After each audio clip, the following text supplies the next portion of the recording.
Hello everyone, Hawaii Favo here. I wanted to do an update on the 65 gallon tank and go over some news. The Helfriji firefish is finally out of quarantine. He was in quarantine for about 5 weeks. I figured after that 5-week period, if something was going to go wrong with him, it would have done so already. He'd already had 2 weeks of copper treatment. He's eating well. He wasn't shy. He's looking nice and round where he should look round. And I don't think it was really doing him any good sitting in a 10-gallon tank with nitrates 20 parts per million plus. So I figured it would be a good time for him to come into the tank. The zoanthids are doing better. I shouldn't say better, they've stopped dying on me. I haven't noticed the pygmy or the bicolor angelfish, wherever they are. There they are, gruesome twosome, picking at any of the corals, so I'm inclined to think maybe it wasn't them. The reason being is because during my last video, or not long after my last video, I reduced the brightness intensity of the radions to 75% instead of 80%. And since that point, as I said, the zoanthids have pretty much stopped dying off, for the most part, from what I can tell. And the brain coral has started getting some of its redness back, or red pigmentation. You can see down here and up here it's really started to come in nicely. So I'm going to keep an eye on that and look for improvements. Starfish is doing really well. My wife has named him Marvin. I don't know why, but she likes that name, so she named him Marvin. One thing I do have to point out is that the candy cane corals are doing magnificently. They've started splitting. They really are starting to look nice and full. They're starting, you'll notice, to pretty much squish together now, like the other candy canes over here. So these guys are going to look really nice once they start getting big, and I'm really excited to see how they look in 6 months down the line. So the main reason for me making this video today was to let you guys know that we are moving into our new home next month. That is a lot sooner than when I initially thought about doing the upgrade that we would be moving. So I've spent the last week planning that process and making a final decision on a tank size that I want to upgrade to. One thing that was quite important to me when making this decision for the upgrade was to keep costs down. I did flirt with the idea of actually not doing the upgrade and instead just holding off till next year. I kind of feel like with the move, that's going to be a very good opportunity to do the upgrade. It's going to mean less stress on the fish and the corals, less work for me, and the thought of resetting this tank back up to its fully function, to it, so that it's running and everything gets settled again in the tank, so far as water parameters, and the corals get happy again, only to tear everything down again 6 months later. It's just not worth it to me. So I'm taking this opportunity to do the upgrade. I'm gonna just move back here. I've decided to upgrade to a 125 gallon tank. So that's going to basically fit onto this existing stand. So I'll be able to use all my existing sumps and things like that, or filtration, refugium, etc. downstairs. The tank itself, dimensions-wise, is 60 inches left to right, 18 inches front to back, and 25 inches tall.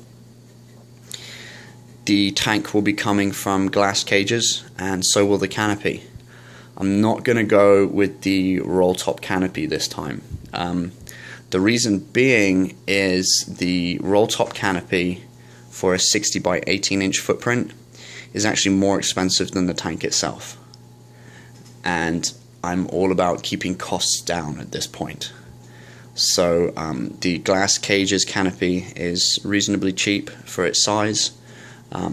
Also, I feel like it's an opportunity for me to provide more information on the glass cages, not only just the canopy but also the tank itself and my general experience. I haven't seen any videos specifically about glass cages, so I'll be able to share my experience with them and give a little bit more detail with regards to the canopy. I don't see, when I've tried to look for more details on the canopies, I haven't really seen that much. So I just, just a little bit more information for you guys out there who are considering going through glass cages or purchasing some of their tank furniture. Hope I can help out in any way. I did flirt with the idea of going with a 31-inch tall tank. Oops, sorry, it's not that focus. Oh, it's going crazy now. See if we can fix that. There we go. Okay, so as I said, I did think about upgrading to a 31-inch tall tank, sticking with the 18 by 16-inch footprint, but that additional cost in the height would have brought me into the same cost as it would have been to buy a 6-foot tank. And again, I'm all about keeping costs down right now. I don't think there's that much of a difference between a 6-foot and a 5-foot tank. Obviously, it's just one extra foot, and I couldn't really justify that additional cost at this point either. So what that will probably mean is that when I upgrade from the 5-foot tank, I probably won't go to a 6-foot tank. It will probably be an 8-foot tank. But don't tell the wife, otherwise she will definitely leave me. So that was my reason for going with the 25-inch tall tank. One thing that I will be doing a little bit differently to my previous videos is that I want to document the entire process for you guys, so you can see where I've done things well, where I've done things poorly, where you guys can just take away my experience and use that to benefit your own if you're thinking about moving a fish tank. When I sat down to plan the move, I didn't realize at that time, I was a little bit naive in how long it was going to take and how much work was going to be involved. And I'm not going to go into any detail about that yet, but in my next video I will definitely outlay my plans for everyone so you can see what I have planned in theory, and then we'll see how it works out come the day. But it is going to be a process that's going to be spread out over about 2 to 3 days. One thing I don't know yet is if I'm going to have the new tank in time for the move. So what that might mean is that the fish are either going to be in a holding container, or they're going to be in this tank but with a bare bottom, with not much attention paid to aquascaping at that point. So we'll see. That's pretty much it at this point.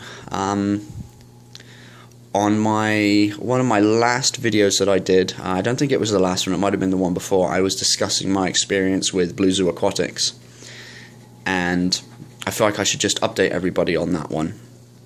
I was having an issue with getting a refund for some fish that had died and some corals that had been sent to me incorrectly. I'd received the wrong corals, and I'd said that I had called them several times, left voicemails, not heard anything back. I'd sent them a couple emails, not had any responses.